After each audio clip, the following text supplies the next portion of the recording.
Hello everyone, good morning, good afternoon, good evening. स्वागत है आपके अपने YouTube channel NK study classes में। आज के हम अपने लेक्चर में क्लास 12 का जो मैथ सिलेबस है उसे ही समझने का कोशिश करेंगे कि आपके क्लास 12 में जो मैथ का सिलेबस दिया हुआ है उन सिलेबस में आपको क्या क्या पढ़ना है, कितने आपके यूनिट्स दिए हुए हैं, उन यूनिटों में आपको किन किन टॉपिक्स को पढ़ना है। आज उसे हम क्या करेंगे, वन बाय वन स्टडी करेंगे। क्योंकि अगर आप कुछ भी सब्जेक्ट या कोई भी आप कोर्स या कोई भी आप सिलेबस को उठाते हो या पढ़ने का प्रयास करते हो तो उससे पहले उसका ओवरव्यू आपके पास होना क्या है, बहुत जरूरी है। क्यों? क्योंकि अगर आपके पास उसका ओवरव्यू, कहने का मतलब ये है कि अगर उस चैप्टर का अगर आपके पास उसका कंटेंट होगा कि मतलब आपको क्या पढ़ना है, किस तरीके से पढ़ना है, किस टॉपिक में क्या पढ़ना है, अगर ये आपके पास पहले से मौजूद होगा तो उस चैप्टर को जब आप पढ़ने जाएंगे तो आपको क्या होगा, एक इजी वे महसूस होगा। तो आज हम अपने क्लास में क्या करेंगे, क्लास 12 का जो भी मैथ्स का टॉपिक है, ठीक है, मतलब जो भी टॉपिक आपको यूनिट वाइज पढ़ने हैं उसी यूनिटों को हम क्या करेंगे, वन बाय वन स्टडी करेंगे और देखने का प्रयास ये करेंगे कि किस यूनिट में कौन से टॉपिक को पढ़ना है, ठीक ना। तो कुछ कुछ ऐसे आपके टॉपिक्स हैं जो आप ऑलरेडी क्लास 11th में कवर कर चुके हैं और आप क्या करेंगे, क्लास 12th में आप कुछ नया टॉपिक्स को पढ़ेंगे और जो आप ऑलरेडी पुराने पढ़ चुके हो उस टॉपिक के एडवांस पे आपको कुछ नए टॉपिक, कुछ नए आपके कॉन्सेप्ट मिलेंगे। तो हम सबसे पहले देख लेते हैं क्लास 12th में जो आपका मैथ का सिलेबस है टोटल आपके 6 यूनिट में डिस्ट्रीब्यूटेड है। टोटल कितने यूनिट में? 6। पहला आपका यूनिट क्या है, रिलेशन एंड फंक्शन। दूसरा क्या है, अलजेब्रा। तीसरा क्या है, calculus, vector and 3 dimensional space है, ज्योमेट्री। और पांचवा क्या है, लीनियर प्रोग्रामिंग। और छठवां क्या है, प्रोबेबिलिटी। तो हम देख लेते हैं कि यूनिट 1 में हमें क्या पढ़ना है। यूनिट 1 में देखिए आपका क्या है, रिलेशन एंड फंक्शन करके आपका यूनिट 1 दिया होगा। उस रिलेशन एंड फंक्शन में आपको बेसिकली पढ़ना क्या है, फंक्शन के बारे में पढ़ना है। अब देखिए क्लास 11th में आप सेट के बारे में ऑलरेडी पढ़ चुके हो कि सेट होते क्या है, सेट के जो एलिमेंट होते हैं किस तरीके से लिखे जाते हैं, और अगर दो सेट हैं तो उन दोनों सेट का क्रॉस प्रोडक्ट करके जो आप लिखते हैं एलिमेंटों को पेयर्ड में, वो कैसे लिखते हैं। तो जस्ट उसी का ये एडवांस है। थोड़ा सा हम और सेट को क्या करेंगे, एडवांस करके अब हम क्या करेंगे, फंक्शंस पे आते हैं। तो यही आपका चैप्टर क्या है, रिलेशन एंड फंक्शन।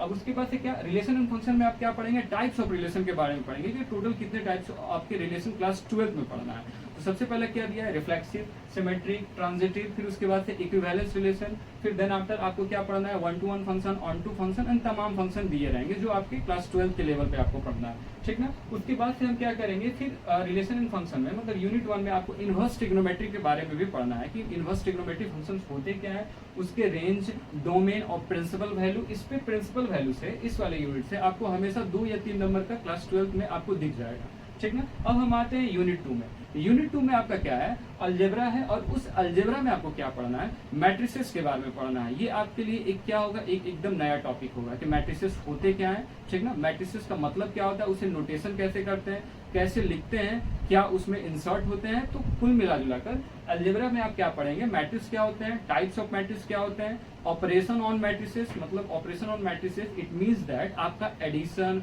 मल्टीप्लिकेशन और तमाम जितने भी चीजें हैं उन मैट्रिसेस के बारे में हम पढ़ेंगे।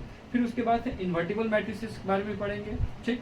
फिर उसके बाद से अलजेब्रा में ही क्या है आपका, डिटर्मिनेंट के बारे में है कि डिटर्मिनेंट होता क्या है। फिर देन आफ्टर वही कि ऑपरेशन ऑन डिटर्मिनेंट, फिर आपके को फैक्टर, को माइनर, ये आपके दिए रहेंगे। फिर उसके बाद कंसिस्टेंसी, इनकंसिस्टेंसी, जब आपके लीनियर इक्वेशन गिवन दिए रहेंगे तो उस केस में हम कैसे सॉल्व करेंगे, ये आप पढ़ेंगे। तो ये आपके यूनिट 2 का है। यूनिट 3 में देखिए आपको क्या पढ़ना है। आप देखिए क्लास 11th में लिमिट के बारे में आपको नॉलेज होगा कि लिमिट होता क्या है, ठीक ना। और हम क्लास 12th में क्या करेंगे, कैलकुलस में उसी लिमिट को थोड़ा सा एडवांस करके आप क्या आएंगे, कंटिन्यूटी के बारे में पढ़ेंगे, ठीक ना। ये कंटिन्यूटी आपका लिमिट से ही क्या है, लिंकअप है। तो कैलकुलस में आप क्या पढ़ेंगे, कंटिन्यूटी के बारे में पढ़ेंगे और कंटिन्यूटी के बाद डिफरेंशिएबिलिटी के बारे में पढ़ेंगे। देन आफ्टर आपके पास डिफरेंशिएशन आएगा कि डिफरेंशिएशन होता क्या है। कोई भी अगर आपका फंक्शन दिया हुआ है तो उस फंक्शन में क्या चेंज करें, किसके रिस्पेक्ट में करें, यही डिफरेंशिएशन बताता है। फिर डिफरेंशिएशन के बारे में उसका एप्लीकेशन हम पढ़ेंगे कि एप्लीकेशन ऑफ डिफरेंशिएशन क्या होता है। देन आफ्टर उसी में आप क्या पढ़ेंगे, इंटीग्रेशन के बारे में भी पढ़ेंगे कि इंटीग्रेशन क्या होता है। फिर उसके बाद से एप्लीकेशन ऑफ इंटीग्रेशन। ये आपके थे यूनिट 2 में कैलकुलस जो पार्ट में, ठीक ना। यूनिट 4 में क्या है, वेक्टर एंड 3 डायमेंशनल ज्योमेट्री। अब आप देखिए वेक्टर के बारे में ऑलरेडी सुने होंगे, साइंस में, फिजिक्स में भी और मैथ में भी सुने होंगे कि वेक्टर्स होते क्या है। फिर वेक्टर्स के बारे में स्केलर प्रोडक्ट, मैग्नीट्यूड वगैरह ये सब सारे सुने होंगे, ठीक ना। तो उसी को एडवांस करके आप मैथ में देखेंगे कि वेक्टर क्या होते हैं, वेक्टर का डायरेक्ट, फिर उसके बाद से आपके डायरेक्शन कोसाइन, डायरेक्शन रेशियो, फिर उसके बाद से scalar product, dot product, operation on vector क्या क्या होते हैं। फिर उसके बाद से आप क्या करेंगे, उसी वेक्टर में 3 डायमेंशनल ज्योमेट्री के बारे में पढ़ेंगे। 3 डायमेंशनल ज्योमेट्री में आप डायरेक्शन, कोसाइन, रेशियो मतलब आपके 3 एक्सिस दिए रहेंगे और उसमें आप क्या करेंगे, वेक्टर के बारे में स्टडी करेंगे कि वेक्टर को किस तरीके से क्या ऑपरेशन वगैरह करे तो आपका क्वेश्चन सॉल्व हो, ठीक ना। फिर कार्टेशियन इक्वेशंस, वेक्टर इक्वेशन मतलब 2 पॉइंट दिए रहेंगे, 2 लाइन दिए रहेंगे, उनसे ज्वाइन करने से जो आपका लाइन बने, तमाम हम इन चीजों को क्या करेंगे, 1 बाय 1 कवर करने का प्रयास करेंगे। देखिए यूनिट 5 में आपका क्या है, लीनियर प्रोग्रामिंग है, ठीक ना। अब लीनियर प्रोग्रामिंग में हमें क्या पढ़ना है, उसके बारे में ये आपके लिए थोड़ा सा नया होगा। इसमें हम क्या करेंगे, उसके इंट्रोडक्शन के बारे में देखेंगे। ये बेसिक सिंपल चैप्टर है। ये क्या आपका कांस्टेंट के बारे में, ऑब्जेक्ट फंक्शन क्या होते हैं, ऑप्टिमाइजेशन, विजिबल इनविजिबल सॉल्यूशन, ठीक ना, और आपके रीजन क्या होते हैं, यही सब पढ़ेंगे। और उसके बाद क्या आता है, प्रोबेबिलिटी। देखिए प्रोबेबिलिटी भी आप ऑलरेडी क्लास 11th में सुने हैं और थोड़ा सा आप महसूस भी किए होंगे कि प्रोबेबिलिटी होता क्या है, ठीक ना, जो हम हिंदी में क्या कहते हैं, संभावना कहते हैं, ठीक ना।